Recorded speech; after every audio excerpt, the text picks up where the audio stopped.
ସେଇ ପୂଜ୍ୟ ଶଙ୍କରାଚାର୍ଯ୍ୟଙ୍କ ବିଷୟରେ ଆପଣ ଆଉ କ'ଣ ଜାଣନ୍ତି କହୁନାହାନ୍ତି। ମୁଁ ଯାହା ଜାଣିଛି ତାହା ହେଲା ଶଙ୍କରଙ୍କ ପାଇଁ ଭାରତର ଚାରି ଦିଗରେ 4ଟି ଧାମ ପ୍ରତିଷ୍ଠା ହେଲା। ସିଏ ଥିଲେ ସାଧକ, ସିଏ ଥିଲେ ଶିବଙ୍କର ଅବତାର। ଜାଣନ୍ତି, ନର୍ମଦା ନଦୀ କୂଳରେ ରହନ୍ତି ପ୍ରାୟ ବହୁ ଯୋଗୀ ଋଷି ମୁନି ଜ୍ଞାନୀ ଗୁଣୀ ଆଶ୍ରମ କରି। ବର୍ଷା ଦିନ ନର୍ମଦା ନଦୀରେ ବନ୍ୟା ଆସିଲା, ସେଠି ଥାନ୍ତି ଶଙ୍କର। ଆଶ୍ରମ ବୁଡ଼ିଗଲା, ସବୁଆଡ଼େ ବନ୍ୟା। ସମସ୍ତେ ଚିତ୍କାର କଲେ, ହେ ଭଗବାନ। ଶଙ୍କର ଧ୍ୟାନସ୍ଥ ଥାନ୍ତି, ସେ ଶୁଣିଲେ, କହିଲେ ଆପଣମାନେ ଯୋଗୀ ଋଷି ଜ୍ଞାନୀ ଗୁଣୀ ଡରୁଛନ୍ତି ପ୍ରକୃତିକୁ।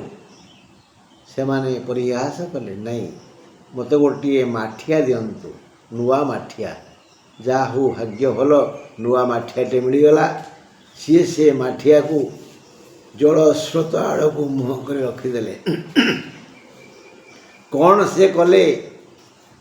ସମସ୍ତ ଜଳ, ବନ୍ୟା ଜଳ ମାଠିଆକୁ ପଶିଲା। ମାଠିଆରେ ସିନା ପଶୁଥାଏ, ଆଡ଼େ ଜଳ ଶୂନ୍ୟ ହେଉଥାଏ, ସ୍ଥଳଭାଗ ଦିଶିଲା, ମାଟି ଶୁଖିଗଲା, କିନ୍ତୁ ମାଠିଆ ଭିତରେ ପାଣି କୁଆଡ଼େ ଗଲା? ସେଇ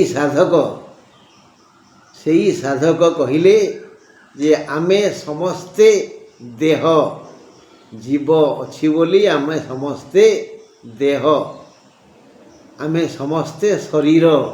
ଜୀବ ଗଲେ ଏ ଶରୀର, ଏ ଦେହ ହେଇଯିବ ଶବ।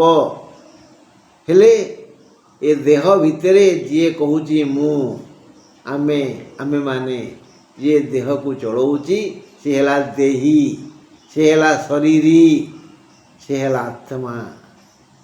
ସେଇ ଆତ୍ମା ପରମାତ୍ମାଙ୍କର ଅଂଶ। ପରମାତ୍ମା 56 କୋଟି, ପ୍ରଥମେ 56 କୋଟି ଆତ୍ମା ତାଙ୍କ ଦେହରୁ ସୃଷ୍ଟି କଲେ ଏବଂ ସେଥିରୁ ଗୋଟିଏ ହେଲା ମଣିଷ। ତାପରେ ତା'ର ବିଭାଗ ହେଲା ପ୍ରଧାନ ଶାଖା, ଉପଶାଖା, ପ୍ରଶାଖା ଇତ୍ୟାଦି। ଅର୍ଥାତ୍ ଆମେ ସମସ୍ତେ ଯିଏ ବ୍ୟସ୍ତ ହେଉଛେ ଆମର ମୋକ୍ଷ ହେବନି। ଜନ୍ମ ପରେ ମୃତ୍ୟୁ ନିଶ୍ଚିତ, ମୃତ୍ୟୁ ପରେ ଜନ୍ମ ନିଶ୍ଚିତ। ଏ ବିଷୟରେ ଭଗବାନ ଶ୍ରୀକୃଷ୍ଣ ଅର୍ଜୁନଙ୍କୁ ବୁଝେଇଛନ୍ତି। ବିଷାଦଗ୍ରସ୍ତ ଅର୍ଜୁନ ଭାଙ୍ଗି ପଡ଼ୁଥିଲା ବେଳେ ସେ କ'ଣ ବୁଝେଇଛନ୍ତି, ଆମେ ଆସନ୍ତାକାଲି ଏ ବିଷୟରେ ପଢ଼ିବା। ଏହି ଶଙ୍କରଙ୍କର ଗୁରୁ ହେଲେ ଗୋବିନ୍ଦ ପାଦଙ୍କର ଗୁରୁ ହେଲେ ଗୌଡ଼ପାଦ। ବନ୍ଧୁ, ଆସନ୍ତାକାଲିକି ଆପଣଙ୍କର ପ୍ରଶ୍ନ ମୁଁ ଉତ୍ତର ରହିଲି।